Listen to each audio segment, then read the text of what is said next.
Every movie is different, says filmmaker Roger Donaldson. There are always so many things to keep you interested, and so I'm not bored yet.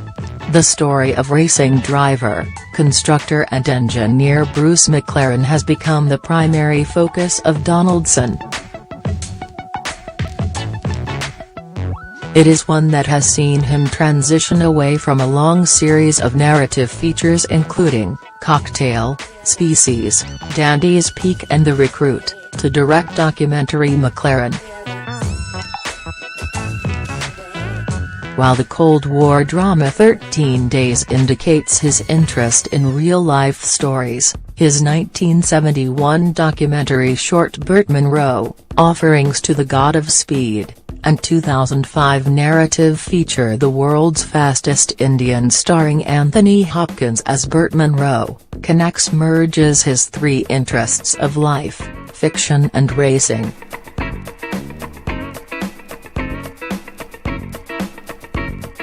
In conversation with Flickering Myth, Donaldson discussed a career in film that has embraced change, yet is one underpinned by the stability of his choices.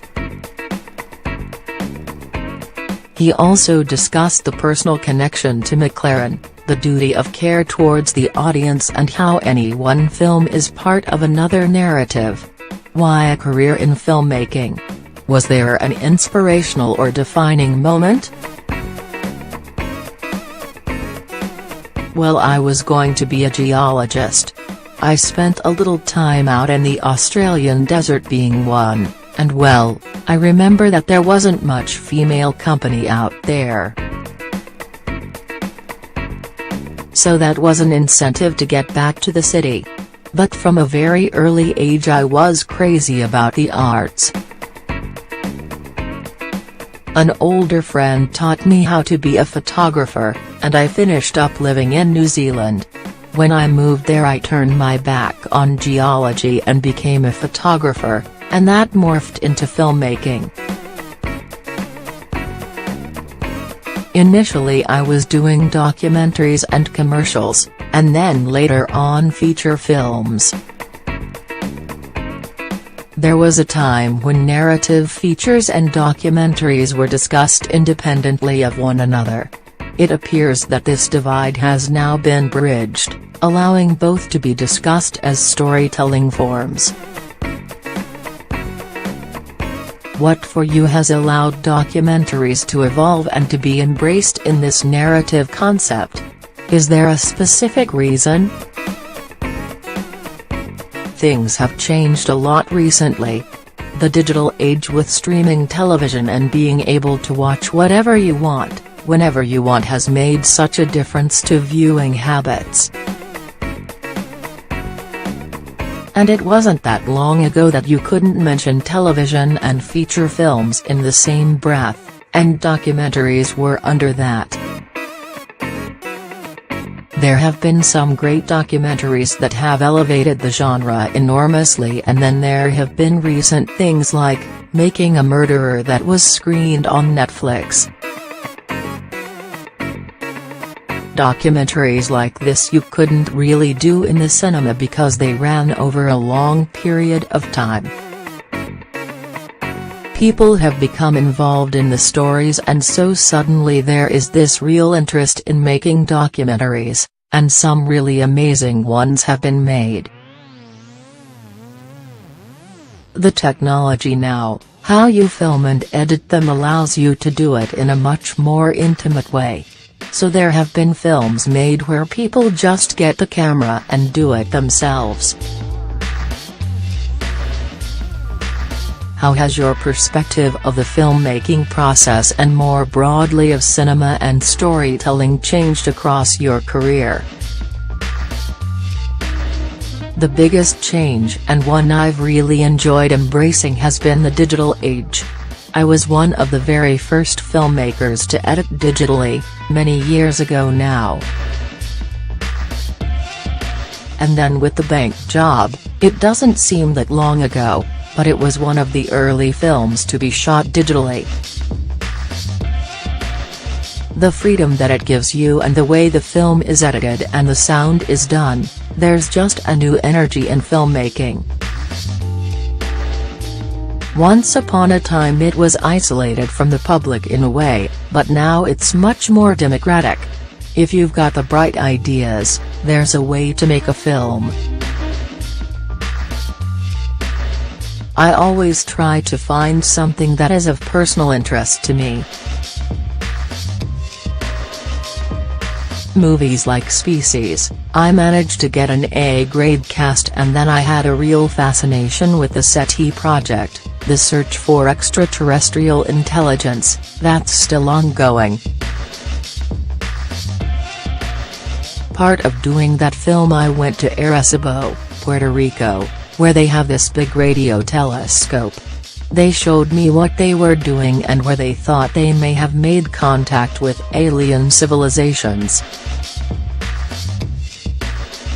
So every movie has something about it that underlines something I'm interested in. What drew you to the project and compelled your interest to tell Bruce McLaren's story? I think it really goes back to when I saw Bruce McLaren drive in some of those early races in Australia as a teenager, and he probably wasn't much older. I'd had the experience of loving racing, and my dad was passionate about cars, and then in the early 80s when I was making Smash Palace I actually met Bruce's father, who lent me a car for the film. And I met Phil Kerr, who's also in the documentary. I remember Phil saying, "You should make a film about Bruce McLaren," and he told me about how he used to work for him, and of course here I am many years later doing a film about Bruce. I think it was just my own passion and an excuse to go back to New Zealand, and spend some time there. I had left in the 80s and I went back when I made The World's Fastest Indian in New Zealand. I enjoyed doing that, and so it was an excuse to go back to New Zealand for a while, as well as my passion for the subject. Part of the reason I was also interested in doing it was that everybody has heard of McLaren cars, but most people, even those that have any interest in the cars, would be hard-pressed to tell you why it's called a McLaren, and that the logo on the car is actually a flying kiwi. You put those two things together and I think there seemed to be reason to tell the story.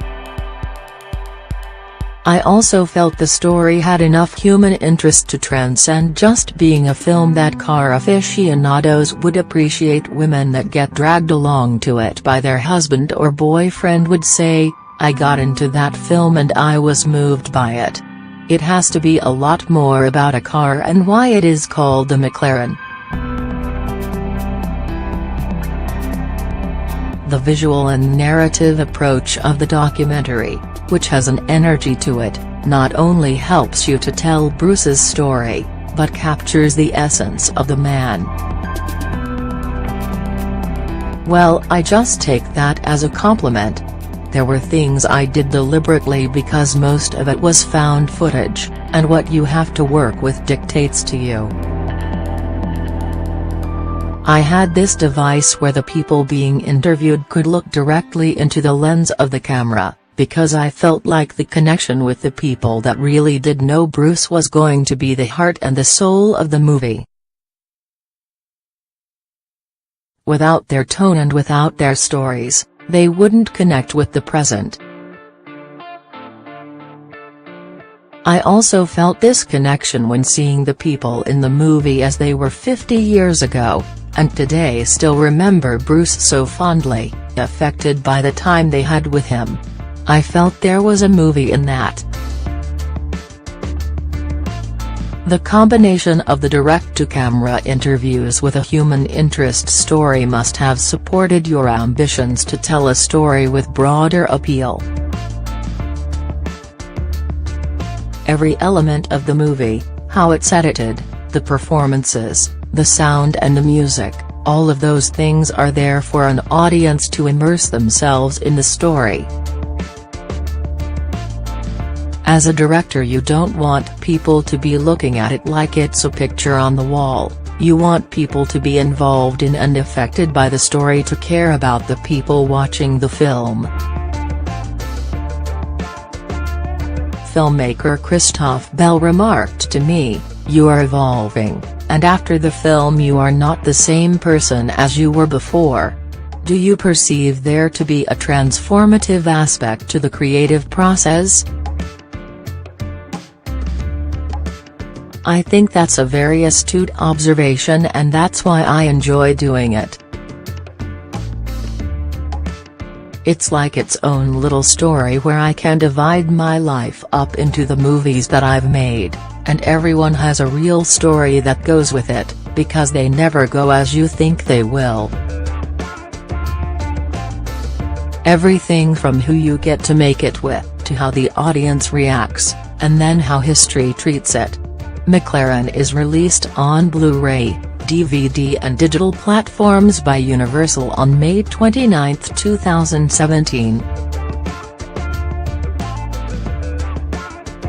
Many thanks to Roger Donaldson for taking the time for this interview.